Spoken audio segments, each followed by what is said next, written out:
Hello, welcome. Myself Dikmala Meena. In today's topic, we will discuss about pseudo forces and also rotating frame of reference and Coriolis force. Okay. First, let we discuss about this. The force which does not act on the particle in real sense but seems to be acting on the particle is called pseudo force.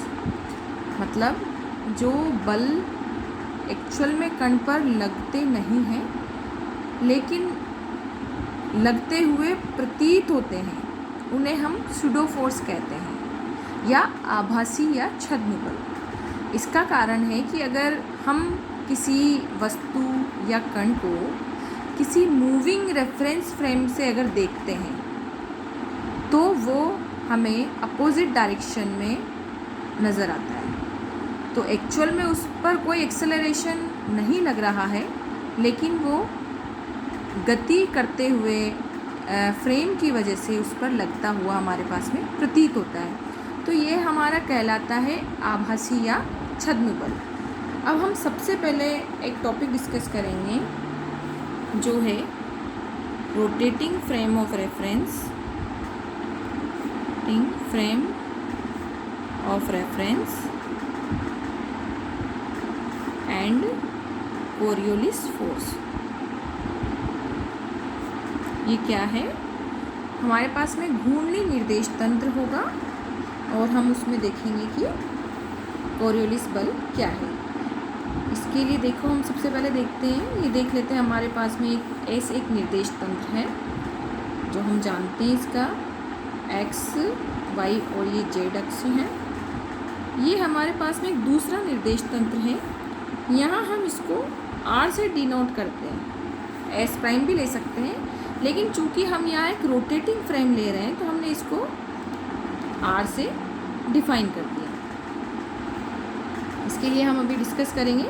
और ये यहाँ पर कोई point P है, x dash y z, z dash और x y z, ठीक है। और ये स्थिति सदिश दोनों के निर्देश तंत्र ओ व ओ डैश एक ही जगह पे हैं तो आर इक्वल टू हम यहाँ लिख देंगे आर डैश। ये हमारा सिंपल हो गया। अब हम इसको एक्सप्लेन करते हैं।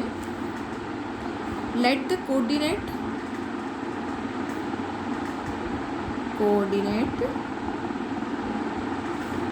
Of any point P in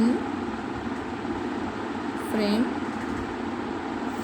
S R x y z and unit vectors along the directions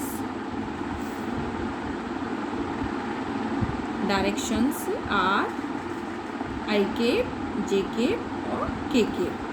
Okay, so the position vector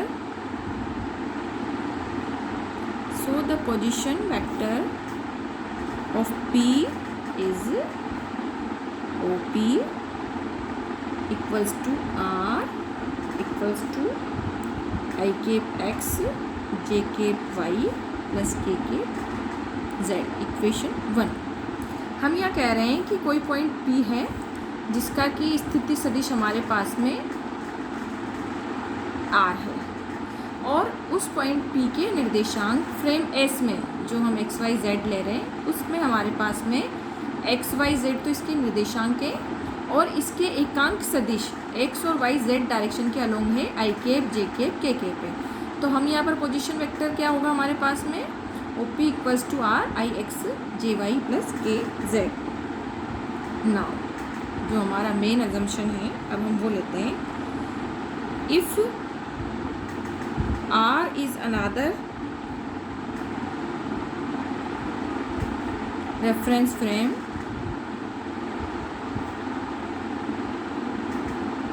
which is initially at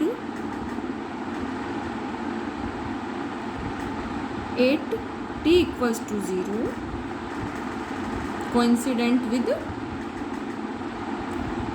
frame S हम यहाँ पे ले रहे हैं कि r हमारे पास में एक दूसरा फ्रेम है जो कि t बराबर 0 पर s के साथ है, मतलब o बिंदु o पर है, इसका x डैश x पर है, y डैश y पर है और z डैश z पर है। तो ये तो हमारी पोजीशन हो गई t बराबर 0 की। अब चूंकि हम यहाँ पर रोटेटिंग फ्रेम लेने वाले हैं जो कि रोटेट कर रहा है, तो हम यहाँ क्या लिखेंगे, let r is rotating, r is rotating with angular velocity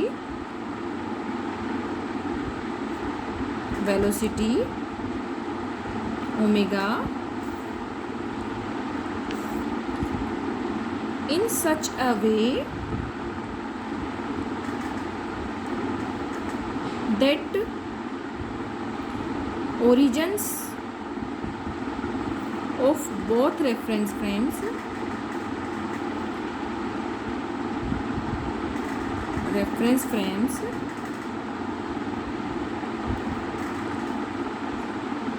remain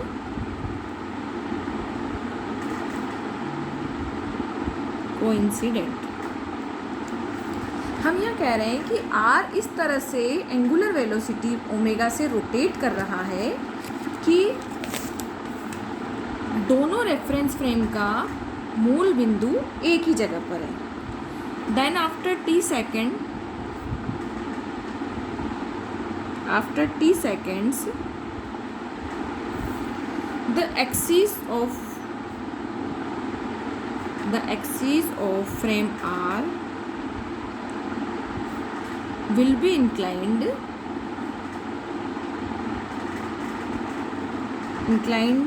by an angle theta equals to omega t with respective axis of frame S. For this position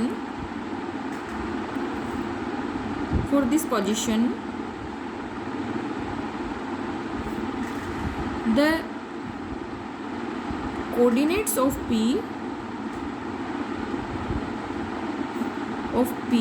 are x dash, y dash and z dash, and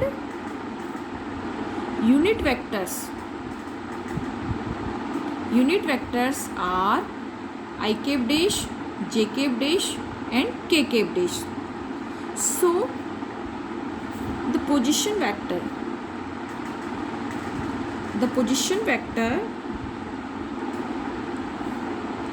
of P in R, OP equals to R dash I cap dash x dash plus j cap dash y dash plus k cap dash z dash.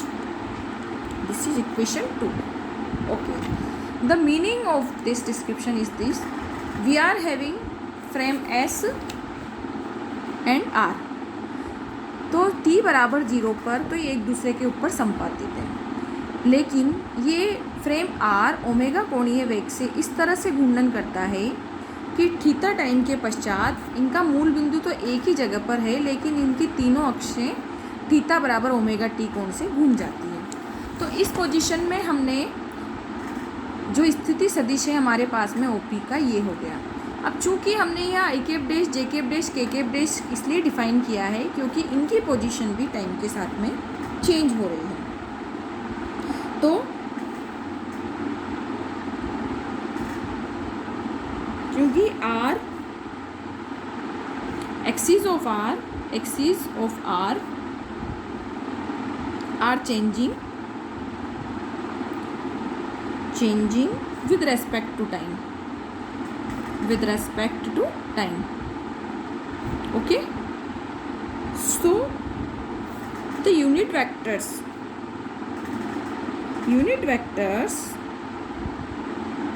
I cap dash, j cap dash and k cap dash will be time dependent. Okay, from equation 1 or 2, from equation 1 and 2, we can say that the position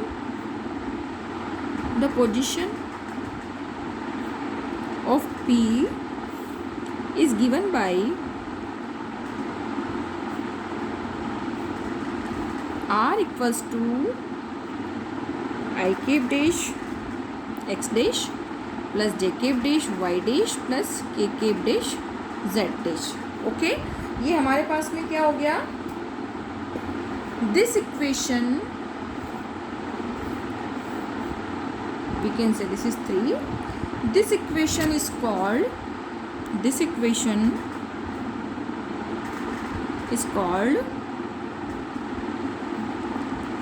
transformation equation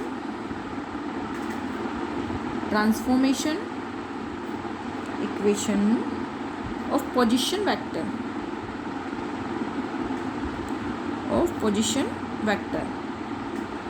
in rotating frame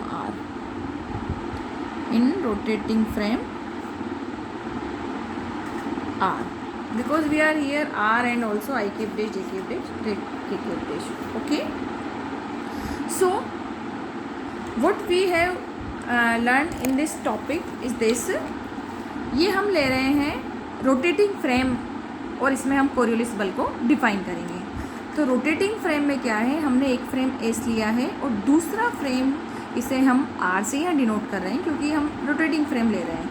वो इस तरह से rotate कर रहा है कि t बराबर 0 पर तो पूरी तरह ये दोनों संपातित हैं, जिसमें कि मूल बिंदु x, y और z सारी अक्षें. लेकिन t समय के पश्चात चूँकि ये ओमेगा कोणीय वेग से घूर्णन कर रहा है तो t समय बाद में इसकी तीनों अक्षें x, y एंड z, जिन्हें कि हम x डैश, y डैश और z डैश बोल रहे हैं, ये तीनों अक्षें x से, y से और z से थीटा बराबर ओमेगा t कोण से घूम जाती है.